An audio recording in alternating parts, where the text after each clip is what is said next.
নমস্কার বন্ধুরা, আমি তোমাদের রঞ্জীব স্যার বলছি। আজকে আমি সেকেন্ড সেমিস্টারের তোমাদের যে ইএনভিএসএস যে পরিবেশ সংক্রান্ত যে বিষয়গুলি আছে, অর্থাৎ পরিবেশ সংক্রান্ত যে আইনগুলো আছে তোমাদের থার্ড ইউনিটে, সেইগুলো নিয়ে আলোচনা করব। কিছু 5 নম্বরের গুরুত্বপূর্ণ প্রশ্ন। তোমরা দেখতেই পাচ্ছ ভারতের পরিবেশ সম্বন্ধীয় প্রধান আইনগুলি কী কী।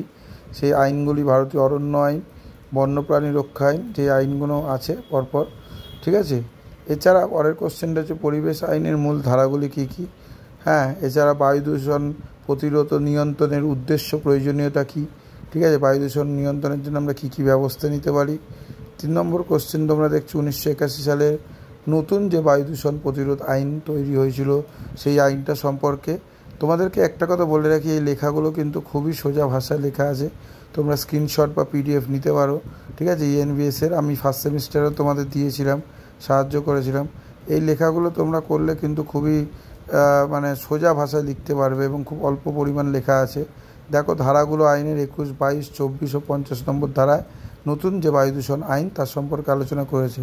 জলদূষণ বা জলদূষণ প্রতিরোধের প্রয়োজনীয়তা কী, সেইটাও আমি দিয়েছি কোশ্চেনটা। এই কোশ্চেনটা খুব ইম্পর্টেন্ট কোশ্চেন।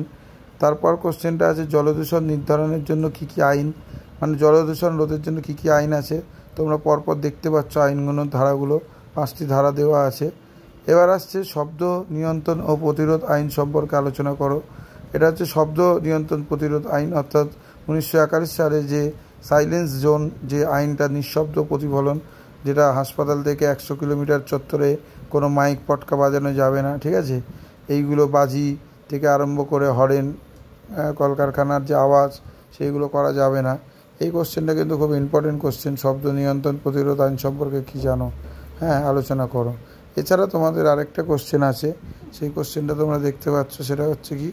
সেটা হচ্ছে যে মৃত্তিকা দূষণ প্রতিরোধে কী কী ব্যবস্থা নেওয়া হয়েছে, অর্থাৎ মৃত্তিকা দূষণের যে প্রতিরোধ, সেই প্রতিরোধ ব্যবস্থা কী কী আছে তোমরা দেখতেই পাচ্ছ। কীটনাশক আইন, বিকিরণ পদ্ধতি, ঠিক আছে, বিস্ফোরক দ্রব্য আইন, বিপজ্জনক যে পরিচালন বিধি, এইগুলো আছে। এছাড়া ধাপে ধাপে যে পরপর যে মৃত্তিকা দূষণের জন্য যে ব্যবস্থা করা হয়েছে, সেইগুলো এখানে কিন্তু স্পষ্ট লেখা আছে। এরপরের কোশ্চেন আমরা আসছি মানব অধিকার রক্ষার উদ্দেশ্য। মানবাধিকার রক্ষার উদ্দেশ্য কী কী, কত নম্বর ধারায় মানবাধিকারের উদ্দেশ্যগুলি লেখা আছে, সেইগুলো তোমরা দেখতে পাচ্ছ আন্তর্জাতিক ক্ষেত্রে।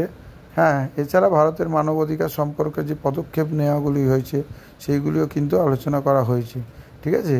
এটা তোমাদের এই বজ্র ব্যবস্থা সুরক্ষা আইন যেটা আছে, পরিবেশের যে আছে, সেই চ্যাপ্টারে তোমরা পাবে এইগুলো, ঠিক আছে। এটা অনেকের কাছে নেই বইতে, কিন্তু আমি এগুলো পিডিএফ দিয়ে দেবো। এছাড়া পরের কোশ্চেন দেখো, অরণ্য সংরক্ষণে ভারতের মহিলাদের ভূমিকা আলোচনা করো। অরণ্য সংরক্ষণে মহিলাদের গুরুত্বপূর্ণ ভূমিকা রয়েছে, ঠিক আছে। অরণ্য সংরক্ষণ ভূমিকা বা অরণ্য আইনের একটা আছে, আমি দিয়েছিলাম চিপকো আন্দোলনের সাথে ওই কোশ্চেনটা, অরণ্য সংরক্ষণ ভারতের মহিলাদের ভূমিকা। তারপরের কোশ্চেন হচ্ছে বসুন্ধরা শিখন সম্মেলনের গুরুত্বপূর্ণ দিকগুলো আলোচনা করো। এটা হচ্ছে তোমাদের শর্ট কোশ্চেনের ক্ষেত্রে খুব ইম্পর্টেন্ট। 1992 সালের 3রা থেকে 14 জুন ব্রাজিলের রিওতে এই আন্তর্জাতিক সম্মেলন বসেছিল।